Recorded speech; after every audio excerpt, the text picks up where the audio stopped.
The council chamber was an imposing edifice of glass and steel, suspended in orbit above the Galactic Empire's capital planet.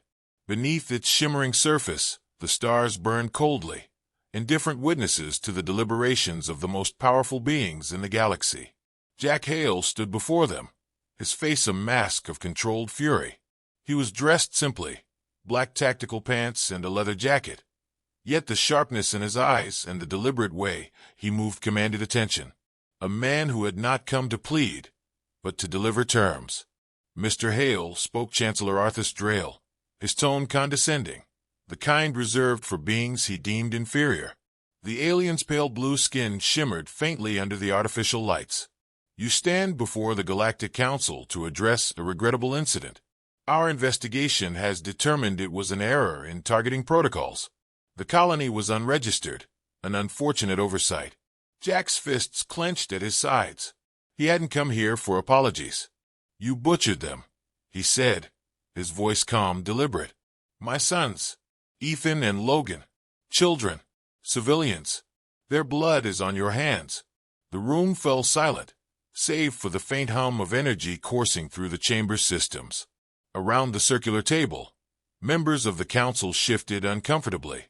Jack's words carried the weight of something more than grief. They were a warning. Human, sneered Commander Vorthis, the Imperial military's representative. His reptilian scales glinted under the harsh light as he leaned forward, talons clicking against the table. You will lower your tone. The Empire does not bow to individuals. Certainly not to primitives who cling to outdated notions of vengeance. Jack took a step forward, his boots ringing out against the polished floor. He locked eyes with Vorthis, unflinching. Primitives, huh? Is that what you tell yourselves to sleep at night? That you're so advanced you can murder children without consequence? You misunderstand your place, Vorthis growled, rising from his seat. But Drayle raised a hand to silence him. Hale, Drayle said, his voice adopting a conciliatory tone. We acknowledge your pain truly. However, it is unwise to escalate this matter. The Empire's strength is vast. Even a man of your reputation must see the futility of opposing us. Jack's reputation. That word hung in the air like a storm cloud. Though he'd left that life behind years ago, rumors of the man called Baba Yaga had spread farther than he'd imagined. The council didn't fear him. They feared the possibility that the stories were true, that he was more than just a man. I didn't come here to negotiate, Jack said. His voice carried the quiet menace of a blade being unsheathed. I came to deliver a message. The Empire killed my sons. Now I'm going to burn your house down, one system at a time. The chamber erupted into chaos. Several council members shouted at once, some demanding his removal, others calling for calm. Vorthis roared, his talons slamming into the table. You dare threaten the Empire? You are one man. Jack didn't flinch. He reached into his jacket and tossed a small device onto the table. It clattered loudly before coming to rest, its single red light blinking steadily. The council members stared at it, confused. Your outpost on Kepler 7, Jack said. Gone. The detonation should reach your sensors any second now. Drayle's face paled, his calm veneer fracturing. What have you done? Tit for tat, Jack said. That outpost provided supplies to the fleet that bombed my colony. Consider it a down payment. Vorthis lunged forward, but Jack was faster. In one smooth motion, he drew a concealed plasma pistol and aimed it directly at the commander's head. The room froze. Sit down, Jack said, his voice cold enough to chill the air. Vorthis glared but obeyed, his scaly lips curling into a snarl. The silence stretched, oppressive and heavy, as the council grappled with the realization that Jack Hale was not bluffing. When Drayle finally spoke, his voice was a brittle whisper. You've made your point, Mr. Hale, but you must understand. There is no victory for you here. The Empire cannot be cowed. If you continue this path, it will lead to your annihilation. Jack holstered his pistol, his expression unreadable. Maybe, he said. But before that happens, I'll make sure every soldier in your fleet, every bureaucrat in your system, knows my name, knows what it means to lose everything. Drayle's composure faltered further. The council, once confident in their untouchable status, now sat in uneasy silence.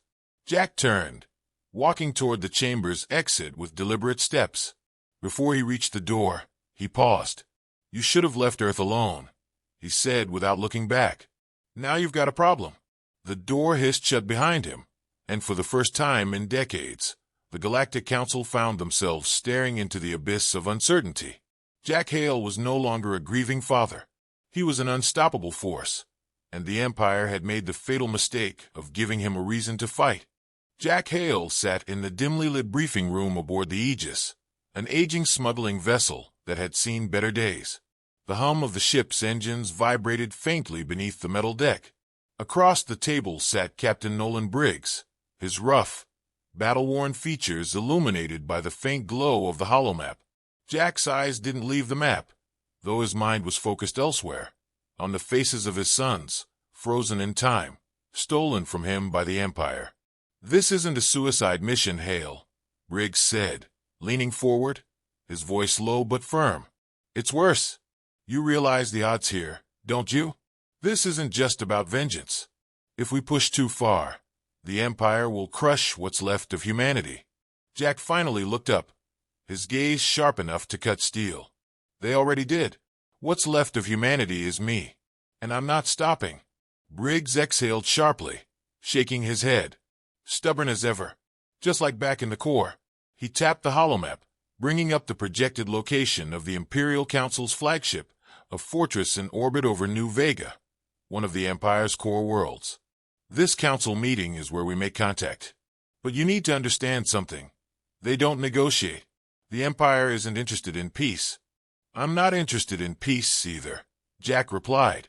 "I want them to look me in the eye and hear what's coming for them." Briggs leaned back, crossing his arms. "You think you can scare them into backing off? They control half the galaxy, Hale. You're one man." Jack's jaw tightened. "I've been one man before, and it was enough." Across the room, Mitch Carter leaned casually against the wall, fiddling with a small device that looked like a cross between a drone and a grenade. "For the record," Mitch said, not looking up, "I think this is insane. But if you're going through with it, I might as well make sure you've got the tools to not die immediately." Jack smirked faintly. Mitch had always been the cynic, but he was also the best tech mind Jack had ever met. "What do you have for me?" Mitch tossed the device onto the table. It landed with a metallic clink and began to hover, projecting a three-dimensional model of itself. "Meet Argus. Personal reconnaissance drone. Tracks movement hack systems, and even delivers a little surprise if you're cornered. Consider it an extra set of eyes." "Cute," Briggs muttered, unimpressed. "Better than cute," Mitch retorted, his tone smug. "It's the difference between Hale walking out of that council chamber or being vaporized by a platoon of plasma cannons." Jack gave Mitch a nod. "I'll take it." "And this," Mitch continued, pulling out a sleek, black datapad. "Encrypted schematics for the Empire's flagship defenses. You've got a 3-minute window to get in and out before their AI scrambles everything." 3 minutes is all I need," Jack said. Briggs scoffed. "You keep saying that like it's reassuring."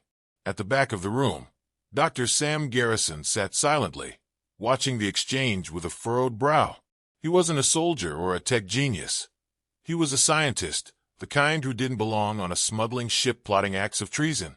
But grief had a way of pulling people into impossible situations, and Sam had lost his brother on the same colony Jack's boys had called home.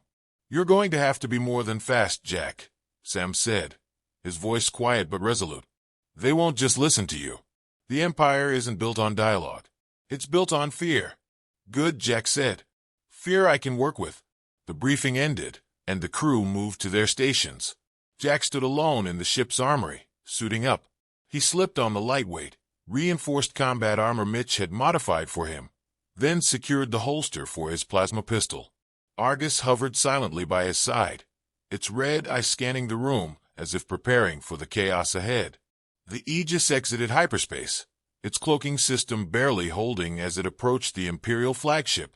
The council chamber was a monolithic structure of gleaming steel and shimmering energy fields, a testament to the Empire's arrogance. Jack had seen its kind before, monuments to power that often crumbled under the right kind of pressure. The comms crackled to life. "This is your last chance to back out," Riggs said, his voice heavy with concern. "Once you step in there, there's no turning back." "Wasn't planning to," Jack replied. The docking bay's automated systems accepted the encrypted codes Mitch had provided, and the Aegis slipped inside unnoticed. Jack moved quickly, his steps silent as he navigated the sterile corridors of the flagship. Argus flew ahead, scanning for threats and unlocking doors with a precision that bordered on eerie. At last, Jack entered the council chamber. The air was cold, sterile, heavy with the weight of decisions that had shaped countless lives and ended just as many. Around the circular table sat the council members, each one representing a different species, their expressions ranging from bored indifference to outright disdain. Chancellor Drayle, at the head of the table, raised a hand, his voice ringing out with practiced authority. "Who dares intrude upon the Galactic Council?" Jack stepped forward, his movements deliberate. "My name is Jack Hale. You killed my children." The room erupted into murmurs, some council members glancing nervously at one another. Drayle's gaze hardened. "You have no jurisdiction here, human. Your colony was unregistered, and its destruction was an act of cowardice," Jack interrupted, his voice cutting through the air like a blade. "You think you're untouchable, that you can wipe out entire families without consequence. I'm here to prove you wrong." Commander Vorthus rose from his seat, his reptilian frame towering over the others. "You are one man against the might of the Empire. This insolence will not be tolerated." Jack tilted his head slightly. "Insolence? No. This is a warning." He pressed a button on his wrist, and a holographic display appeared in the center of the room. It showed the Empire's outpost on Kepler 7, engulfed in flames, its supply lines crippled. The council members stared in stunned silence. "I've already started dismantling your empire," Jack said. "Piece by piece, system by system. You took everything from me. Now I'm taking it back." Drayle's calm facade cracked, his voice rising. "You will regret this, Hale. The Empire will crush you, and all who stand with you." Jack smirked faintly, his expression a mixture of grief and resolve. "Maybe. But before that happens, you'll feel what it's like to lose everything." As security forces stormed into the chamber, Jack activated Argus. The drone unleashed a burst of electromagnetic energy, disabling the guards' weapons and throwing the chamber into chaos. Jack moved with precision, evading capture and disappearing into the corridors as alarms blared. Back on the Aegis, Briggs was already maneuvering the ship for a rapid escape. As Jack boarded, he turned to Briggs, Mitch, and Sam, his voice steady despite the adrenaline still coursing through him. "They know what's coming now." Briggs sighed, his hands tightening on the controls. "And what's that?" Jack stared out the viewport at the receding flagship, his expression grim. "Me." The council chamber still burned in Jack Hale's mind as the Aegis hurtled through the void, its engines straining against the demands of a rapid retreat. Alarms blared in the cockpit, a cacophony of warnings about cloaking instability and pursuing Imperial fighters. Briggs gritted his teeth, his hands gripping the controls with the finesse of a seasoned pilot. The faint smell of scorched circuitry filled the air. "They're on us," Briggs growled. "2 frigates and a squadron of fighters. We've got maybe 2 minutes before they close the gap." Jack stood behind him, arms crossed, his expression unmoved. The Aegis wasn't built for extended firefights. He'd known this moment would come, but the odds didn't faze him.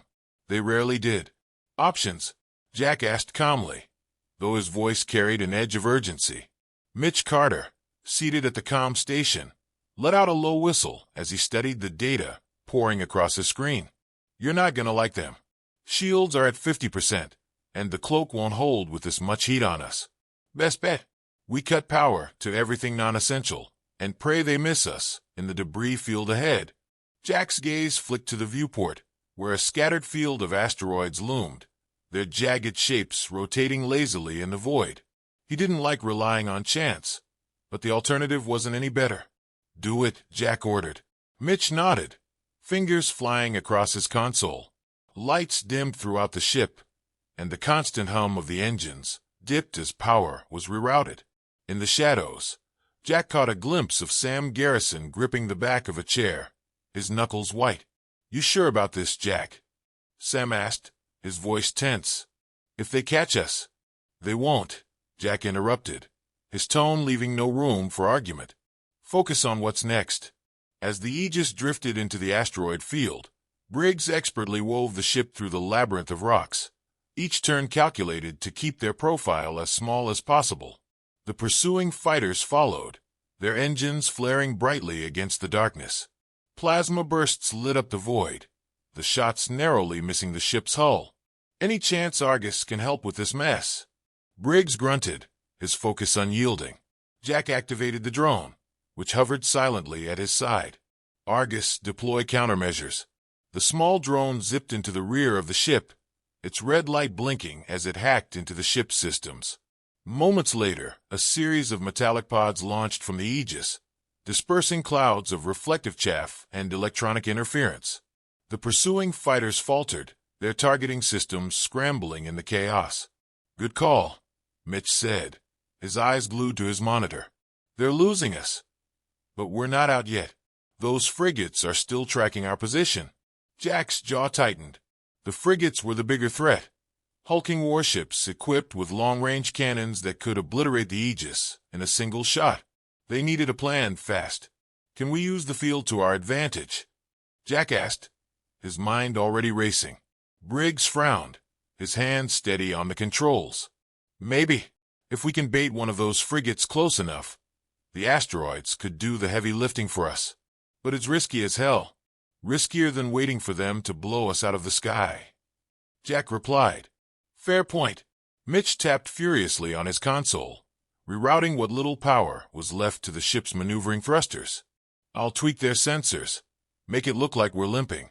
If they think we're easy prey, they'll close the distance." Jack nodded, his gaze hard. "Do it." The Aegis slowed, its movements deliberate, as if it were struggling to navigate the field. The lead frigate, emboldened by the apparent weakness, advanced, its cannons charging with an ominous glow. Jack watched the display intently, his pulse steady. Timing was everything. "Wait for it," Briggs muttered, his voice low. The frigate edged closer, its massive bulk weaving between the asteroids with surprising agility. Jack's hand hovered over the controls for the ship's remaining weapons. "Now!" Briggs shouted. Jack fired a pair of plasma charges at a cluster of asteroids directly above the frigate. The explosion sent massive chunks of rock tumbling downward, smashing into the ship's shields. The frigate shuddered under the impact, its shields flickering before collapsing entirely. A final, larger asteroid struck the hull, breaching it with a thunderous explosion. Cheers erupted from Mitch and Briggs, but Jack's expression remained cold, focused. One frigate down wasn't enough to end the fight. The second frigate, now wary, held its distance, its fighters regrouping for another attack. Sam moved to Jack's side, his voice steady despite the tension. "We're not going to make it through another round like that. If we want to survive, we need to disappear." Jack didn't answer immediately. He stared at the holomap, his mind working through the possibilities. The Council's ultimatum still echoed in his ears. They thought they'd cornered him, that his anger was a weakness. But anger was just fuel, and Jack knew how to use it. "Briggs, take us to the fallback point," Jack said finally. Briggs hesitated. "You're sure? We'll be on our own out there. No reinforcements, no support." "That's exactly what we need," Jack said. "If they think they've scared us off, they'll let their guard down. And when they do—" A rare smile tugged at the corner of Briggs' mouth. "You really are a stubborn bastard." The Aegis banked hard, veering away from the asteroid field and engaging its remaining thrusters to put as much distance as possible between itself and the pursuing fleet. Jack leaned against the bulkhead, watching as the stars streaked past the viewport. The Empire had given him an impossible ultimatum, but Jack Hale didn't believe in impossible. As the ship slipped into the shadows of uncharted space, Jack's resolve only hardened. He wasn't running. He was preparing. The Empire would learn soon enough that they hadn't just made an enemy. They'd woken something far worse.